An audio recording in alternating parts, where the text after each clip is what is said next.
अभी याद रहे, ठीक है, मुकेश शर्मा जी जीते, उसका कोई दिक्कत नहीं है, विधानसभा में होने चाहिए, काम कर रहे हैं। ये कह रहे हैं कि बीजेपी वालों को मणिपुर याद नहीं आता है। मणिपुर किसकी सरकार थी? आपको पता होगा किसकी सरकार है वहाँ पे? आप बता दो ना। अभी तो भाई चल ही रहा है वहाँ पे। आप क्या चाहते हो कि गुड़गांव में किसकी सरकार आनी चाहिए? जो अच्छा काम करेगा उसका बनेगा, पब्लिक तो उसी को ना देगा जो अच्छा काम करेगा। आपके हिसाब से कौन अच्छा काम कर रहा है? जो अच्छा काम कर रहा है वो जीत रहा है, उसका लहर बन रहा है। हमें तो पता नहीं लग रहा ना कौन अच्छा काम कर रहा है। आप शर्मा जी हो, आपको अच्छी तरह से पता है किसकी लहर बन रही है। नहीं, मैं शर्मा जी हूँ तो मैं ये थोड़ी ना कि मैं शर्मा जी की लहर बना दूँ। आप बताओ। नहीं, आपको अच्छी तरह से पता है, इस चीज़ कहने की जरूरत नहीं। आपके हिसाब से कौन निकाल रहा है? आपकी बार यहाँ से आपसे बेरोजगार है भाई हमारे, जो अपनी ठिया रेडिया चला रहे हैं, इनका ढंग से कमाई धंधा है नहीं जो पहले था। अच्छा, ये कह रहे हैं कि व्यापार, बेरोजगारी, महंगाई। कल बाजार में मुकेश जी आए थे, मैंने उनके जो उन्होंने संबोधित किया था रैली को, मैंने सुना था उनका। उन्होंने ये कहा था 5 तारीख को तुम मेरा साथ दो, 5 तारीख को बीजेपी 8 तारीख को जैसे ही आएगी, ये मैं आपको गारंटी देता हूँ, कोई भी निगम का अफसर अगर 5 साल तक तुम्हारे को तंग कर जाए, अगर वो बाजार के अंदर घुसेगा तो पहले वो बीजेपी ऑफिस कार्यालय में फ़ोन करके ही घुसेगा। ऐसे किसी भी गरीब को तंग नहीं किया जाएगा। और दिवाली के अंदर जैसे दुकानदार है 2 फुट आगे निकाल लेते हैं, तो दिवाली सबके लिए होती है, दिवाली पे किसी को तंग नहीं किया जाएगा। कोई भी अफसर किसी रेहड़ी वाले को तंग नहीं करेगा जाएगा। ये जितनी भी हमारे यहाँ पर रेहड़ियाँ लगी हुई है, इनके लाइसेंस भी बने हुए हैं, तब भी निगम वाले इन्हें आके तंग करते हैं। तो मुकेश जी ने एक ही बात कही है कि जब मैं आ गया, वो बीजेपी जैसे आ गई, उसके बाद 5 साल तक किसी को उंगली नहीं लगाई जाएगी। भाई जवाब दो। जैसे हमारा भाई मेरे साथ, मेरे दीपक भाई खड़े हैं, इनके साथ ऐसा बुरा हुआ जो 15 दिन तक इनकी रेडी बंद रही, कमेटी वाले ने उठा के ले गए। भाई बोल रहे हैं बंद रही तुम्हारी रेडी? हाँ, मुकेश शर्मा जी ने लगवाई है। बिल्कुल, हम वहाँ गए थे उनके ऑफिस में, भरी बरसात में आए थे वो। बोले वहाँ जाके देखो नगर निगम में अफसर बैठा है या नहीं बैठा, तुरंत मेरे को फ़ोन करो। हम गए वहाँ, भरी बरसात के अंदर अपनी गाड़ी लेके आए, उस अफसर से बात करी और लगवाइए। वोट किसको दोगे यार? वोट हम यहीं देंगे और पक्का देंगे, मुकेश शर्मा जी को देंगे और जीतेंगे 101%। ये तो यार बीजेपी को वोट देंगे, आप कह रहे हो इन्हीं की रेडी हटा दी। काम करे तो देंगे 100%। ये रेडियो का मसला नहीं है, रेडियो के अलावा भी बहुत काम करे उन्होंने। कौन कौन से काम कराएं? काम गिना बहुत काम करे हैं। जैसे यहाँ से वो बस ले जाते हैं, अपने खाटू श्याम ले जाते हैं, फ्री में ले जाते हैं, फ्री में ले के जाते हैं। सिर्फ उनको अपने जो भी जाते हैं पेरेंट्स जो भी हैं, उनको यही बोलते हैं भाई आप अपने सिर्फ कपड़े लो और आपको कुछ लेना देना नहीं है, पूरा खर्चा वर्चा सब उनका होता है। अच्छा, खाटू श्याम के पूरे शाम गए हो आप उनके? बस गए हैं, वाइफ गई है, मैं गया हूँ, सब गए हैं। अच्छा, बिल्कुल गए। लेकिन ये यार तुम्हारे दोस्त जो हैं ये महंगाई बेरोजगारी कर रहे हैं। देखो आपस में हम भाइयों को मत लड़ो, वो ये कह रहे हैं जो काम करेगा हम उसके साथ है। और ये गुड़गांव को पूरे को पता है कि काम कौन कर रहा है। काम सिर्फ और सिर्फ मुकेश शर्मा पहलवान कर रहा है और कोई दूसरा आदमी नहीं कर रहा। कोई तो ऐसे ऐसे है कि जाति पाति पे भी हमें भिड़वाना चाहते हैं, मगर हमारे जो बामण भाई है, बनिए भाई है, पंजाबी भाई है, जितनी भी 36 बिरादरी है वो थोड़ी सी समझदार है। नहीं तो ऐसा काम करने के चक्कर में कई लोग तो जैसे हिंदू मुस्लिम करना चाहते हैं, ऐसा करना चाहते हैं, मगर 36 बिरादरी को वो साथ लेके चल रहे हैं। 36 बिरादरी साथ है और सारी की सारी जो बिरादरी है उन्होंने समर्थन दिया है कि हम मुकेश शर्मा को ही वोट देंगे। मुकेश शर्मा 200% जीतेगा, क्या जीत चुका है, ये मेरी गारंटी है। मेरा नाम मुकेश शर्मा ही है, ये भी मैं कह रहा हूँ जी। एक और मुकेश शर्मा को लड़ा दिया गया है, निर्दलीय भी लड़ गए हैं कोई। अब देखो जी, उसको भी हम उसका ऑटो का निशान है, हम उसको भी बुरा नहीं कहते। चलो कोई बात नहीं, हम कहते हैं सबका भला करो। ऑटो में वोट देने ऑटो में बैठ के जाओ, हाथ वाले को भी बुरा मत करो, हाथ से अपने निशान दबाओ। किसका निशान दबाना है? कमल के फूल का। किसी को मतलब नाराज नहीं करना, सबको खुश रखेंगे। ऑटो में बैठ के जाएंगे, हाथ से कमल का फूल का बटन दबाएंगे और गिलास से चाय पियेंगे और अपने घर में आराम से सोएंगे और 8 तारीख को एंजॉय करेंगे, पटाखे छुटाएंगे, बीजेपी के ऑफिस में समर्थन देंगे और वहीं दिवाली मनाएंगे। अच्छा। हमारी दिवाली तो 8 तारीख को बनेगी। अच्छा, आपकी दिवाली 8 तारीख को बनेगी। हमें देश में मोदी चाहिए, देश को सेफ चाहिए, देश की बहन बेटियों को जो सेफ रखने के लिए चाहिए वो चाहिए हमारे को नरेंद्र मोदी। अच्छा, हाँ, मोदी है तो सब कुछ मुमकिन है। तो कहोगे भाई विकास करना अगर है तो सेंटर में तो मोदी जी ठीक है, लेकिन अगर विकास करना अपनी स्टेट का तो बदलना पड़ेगा। ये कह रहे हैं बदलाव चाहिए भाई। पूछो ना क्या चाहिए। और बदलने का लहर जो क्या कहते हैं सोनीपत से वो चालू हो चुका है। ये कह रहे हैं बदलने का यार सोनीपत से चालू हो गया है। भैया हमें तो इतना पता है, गुड़गांव की हॉट सीट 3 है, बादशाहपुर, पटौदी और गुड़गांव। जितनी भी लहर होती है यहाँ से होती है चालू। जब भी टिकट दी जाती है, सारी टिकट फाइनल हो जाती है। यही 2 टिकट गुड़गांव बादशाहपुर की जो होती है सबसे एंड में होती है।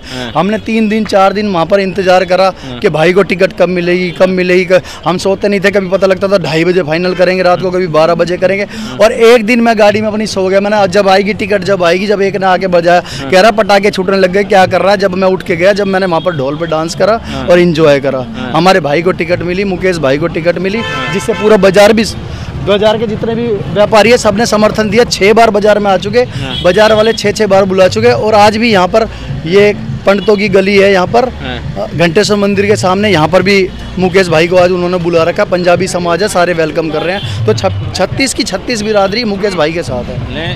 लेकिन पंजाबी कैंडिडेट तो आपका कांग्रेस से है। देखो सब अपने भाई है, ये थोड़ी ना मैं उनको कोई गलत कह रहा हूँ। मगर जो लोगों को क्या चाहिए, काम करने वाला चाहिए। अब काम करने वाला हमारा भाई मुकेश भाई है, तो हम उसी के साथ लगेंगे ना। जो आप जिसकी कह रहे हो पंजाबी के कैंडिडेट की, मोहित मदन लाल ग्रोवर, 5 साल जब वो इलेक्शन हारा था, उसके बाद किसी से नहीं मिला। अब उसे टिकट मिल गई तो 2 दिन से निकलने लगा है वो, नहीं तो किसी के बीच में नहीं आया। मगर मुकेश शर्मा 5 साल छोड़ो, 25 साल से सबके बीच में रहता है, सब लोग उसे जानते हैं। और जो छोटा सा बच्चा भी ये कह दे कि अंकल जी ये वाला काम है, तो वो किसी के काम को मना नहीं करता। कोई बच्ची की फीस में कमी हो, भाई 10,000 चाहिए, 20,000 चाहिए, 50,000 चाहिए, अपने निजी कोष से वो पैसे देते हैं, बच्चों को पढ़ाते हैं। तुम्हारा यार कांग्रेस के कैंडिडेट जो है वो लोगों के बीच में आता ही नहीं। पिछली बार सेकंड करा था, इस बार फर्स्ट करेगा।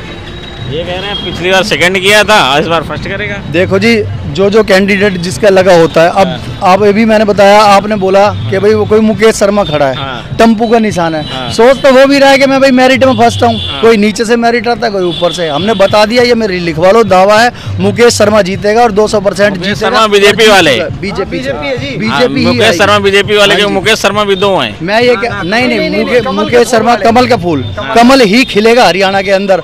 मैं कह रहा हूँ 40 सीट भी आएगी, बाकी निर्दलीय भी सब बीजेपी के साथ ही रहते हैं। पहले 70 से 73 का ग्राफ दिखाया कि कांग्रेस आएगी, फिर आया न्यूज़ में 60 से 65 का, फिर आया 50 से 55 का, आज 45 से 50 बीजेपी प्लस दिखा रहे हैं। क्यों दिखा रहे हैं? अभी तो ये रुझान है। अभी तो 2-4 दिन और देखो आप, बीजेपी 60 पे भी आएगी, जीतेगी बीजेपी। ये 50 प्लस। सुनो इनकी बात का जवाब दो। ये 40 से पहले ऑल आउट हो जाएंगे, और कुछ नहीं है। बाकी ठीक है, भाई का तमन्ना है, कह सकते हैं, अधिकार है भाई को कहने का। लेकिन कांग्रेस के काम गिना दो ना, कांग्रेस क्या क्या करेगी? कांग्रेस तो ये देख लो 10 साल पहले 10 साल पहले क्या था।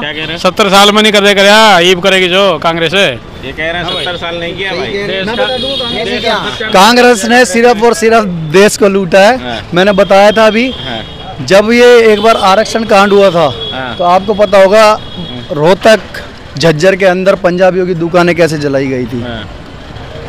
आपको तो याद होगा कैसे जलाई गई थी। बहन बेटी कैसे छुप छुप कर खेतों में से भागी थी। ये कांग्रेस ने काम करे हैं। कांग्रेस के राज में ना तो बहन बेटी सेफ थी, ना कोई समाज सेफ था। मतलब घर से निकलना रोहतक के अंदर मुश्किल हो गया था। और आज वही रोहतक के अंदर हुड्डा ने रोहतक को खुद चमकाया और खुद जलाया। खुद तो चमकाया और खुद जलाया। जो आज जवाब मिल जाएगा 8 तारीख को। ये कह रहे हैं 8 तारीख को जवाब मिल जाएगा। हाँ, मैं रोहतक से हूँ। तो ही ना दूंगा भाई, वो तो कहाँ से मिलेगा? वो तो वोटर देगा जवाब, मैं तो ही ना दूंगा जवाब। वो तो पब्लिक देगा, वो मूर्ख है। हाँ भाई, वो तो पब्लिक। राहुल गांधी से क्या क्या उम्मीदें हैं तुम्हें, क्या लग रहा है? राहुल गांधी पढ़े लिखे बंदे हैं। आप धीरे धीरे उनकी हिसाब किताब देख लेना, दिख जाएगा धीरे धीरे। आप दिख रहे हैं उनको, इससे ज़्यादा कहने कह रहे सर। राहुल गांधी जी पढ़े लिखे बंदे हैं। विदेशों में क्या बोलते हैं उन्हें खुद समझ में नहीं आता है। वो पढ़े लिखे तो नहीं है, उनके मुंह से तो ये निकलता है इधर से आलू डालो इधर से सोना निकलेगा। अच्छा। वो है वो पप्पू, यूं ही तो नाम थोड़ी ना रखा गया। हम किसी पार्टी को ये नहीं कह रहे कोई खराब है। देखो हमारे लिए सब बराबर हैं, लेकिन जो काम करेगा, जो काम कर रहा है, हम उसके साथ हैं। तो यार ये सोना और आलू वाली कहानी ने समझाओ। इन्होंने कहा कांग्रेस ने 70 साल में क्या करा है। कांग्रेस ने, सही बात है, 70 साल में कुछ नहीं करा। 70 साल में पेट्रोल को 70 रुपये पार होने नहीं दिया, इन्होंने 100 पार कर दिया 10 साल में। क्या मतलब क्या कह रहे हो, पेट्रोल वाले? हाँ पेट्रोल। ये ऑटो चलाते हैं, ये बता देगा गुड़गांव में किसकी लहर है। यहाँ गुड़गांव में भाई किसकी लहर है? मुकेश शर्मा की है। मुकेश शर्मा की। सबसे पहले मुकेश शर्मा 2 हैं, कौन से की? एक कमल के फूल से और कमल के फूल वाले की भाई, कमल के फूल वाले की। मुकेश शर्मा को क्यों वोट दोगे? क्या क्या काम करवाए मुकेश शर्मा ने? भाई इतना तो अपने को, ये तो ऑटो चलाते हैं तो देखते हैं, जहाँ प्रचार चल रहा है वहाँ किसका ज्यादा जोर है वो देखते हैं। बहुत ग्रेट बंदे हैं मुकेश शर्मा जी, हकीकत बात है। और काम की बात है, देखो काम का क्या मतलब होता है, मैंने आपको स्टार्टिंग में क्या बोला था कि सेंट्रल में कोई भी बंदा मोदी जी को चुन रहा है, लेकिन अपने एरिया में हमेशा बंदा विधायक को चुनता है। क्यों चुनता है? क्योंकि वो उनके विधायक उसी को बनाना चाहता है जो रात बिरात दिन में कभी भी वो आदमी आ जाए। बिल्कुल बन रहा है। बिल्कुल बनाएंगे जो गुड़गांव को हो, जो गुड़गांव को हो, जिसकी कोठी पे हम जाके मिल सके। ये नहीं कि लोग आए हुए हैं दूर दूर से, यहाँ से जाएंगे 70 किलोमीटर दूर, हम तो जा नहीं सकते। कोई कहते कि हम चंडीगढ़ है, कोई 70 किलोमीटर दूर है, तो हम अपने जो गुड़गांव का हमारा मिलनसार जो विधायक होगा हम उसे बनाएंगे। मुकेश शर्मा हमारे को ये दिखता है, हमारे बीच में बैठा, राजीव नगर में है, 21 सेक्टर में, हमारे को 5 मिनट का रास्ता है, हम जब भी मर्जी चले जाएंगे। और ना किसी भाई का, किसी लेडीज का, किसी बच्चे का, किसी का काम मना नहीं करते। तो ऐसा विधायक हम ढूंढ रहे थे, ऐसा हमें मिल गया। सरकार को भी एक ऐसा तगड़ा वो चाहिए था विधायक, उनके पहलवान के रूप में वो उनको मिल चुका है। और मैंने आपको बार बार मैं कहना नहीं चाहता, मैंने बता दिया 200% मुकेश शर्मा की जीत हो चुकी है और जिताने की जरूरत ही नहीं, वो जीत चुके हैं, ये मेरी गारंटी है। आपको क्या लग रहा है? काम करना, मेहनत तो आप लोगों को क्या लग रहा है? ओके, जय हिंद दोस्तों।